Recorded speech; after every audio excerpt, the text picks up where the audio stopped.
Welcome to Knowledge Equity Partners. Today, we are exploring the actual mechanics of enterprise AI architecture. There is a common reaction when a new open-weight model like Nematron is released. Observers often assume it is designed to destroy closed systems like Claude or ChatGPT in a winner-takes-all battle for dominance. Building an enterprise infrastructure around a single external API provider creates a massive operational liability. When an organization relies entirely on rented intelligence, it is bound by the provider's unpredictable pricing structures and constrained by strict rate limits. You cannot touch the weights, and you surrender total control over your own infrastructure. Serious production environments bypass this vulnerability entirely. They utilize a dynamic, multi-model routing system to split workloads based on specific operational needs. To build this system, we have to look at two distinct asset classes. The first is frontier models. These are massive engines trained on vast datasets, optimized to handle the hardest reasoning tasks and broad knowledge retrieval. The trade-off is that they function as closed black boxes. Because they are accessed via API, the end user never owns or controls the underlying system. To balance that exposure, organizations are bringing in NVIDIA's Nematron family, deploying specific variants like Nano, Super, and Ultra as purpose-built open-weight alternatives. This chart shows the current capability gap between the two classes. Analysts track that open models like Nematron tend to trail frontier models in raw benchmark performance by roughly 6 months. They compensate for that gap through sheer efficiency.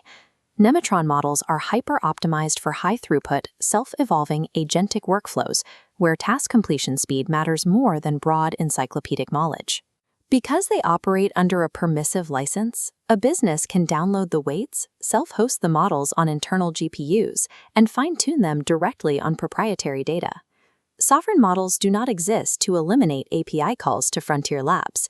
They allow a company to reclaim highly secure, high-volume tasks and turn them into an internal, owned asset. This diagram illustrates the central architecture mechanism, a digital router. It orchestrates, sitting directly between user applications and the model pool. For every incoming request, the router analyzes and classifies tasks based on latency limits, cost thresholds, and data sensitivity. Broad, highly complex reasoning tasks that require no sensitive data are pushed out to the external frontier APIs. At the exact same time, highly sensitive, proprietary, or continuous agentic tasks are routed down a protected path directly to the internal Nematron stack.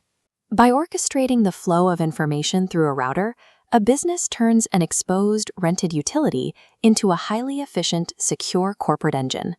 We can see this routing logic applied across high-stakes operational environments right now. A market research studio will use frontier APIs to synthesize global macroeconomic news. Simultaneously, they run Nematron internally to process proprietary trading signals they refuse to expose to the open internet. Government agencies deploy a sovereign stack by pairing Nematron with Palantir OS. Classified mission telemetry remains entirely localized on their own infrastructure, safely away from external networks. A high-frequency trading desk utilizes a strict tier system. They run lightweight open models for rapid formatting tasks, reserving the expensive frontier calls exclusively for multi-step market analysis. Across all of these diverse industries, the governing principle is identical. The specific route is dictated entirely by capability, cost, and sovereignty. Future-proof AI architecture requires multimodal routing. Real control comes from managing the distribution of your workloads, rather than depending on a single closed system. To continue building out your architectural strategy, engage with the resources and insights available at Knowledge Equity Partners. Next time, we will take this theory and outline exactly how to build a localized, mini-sovereign stack for your own operations.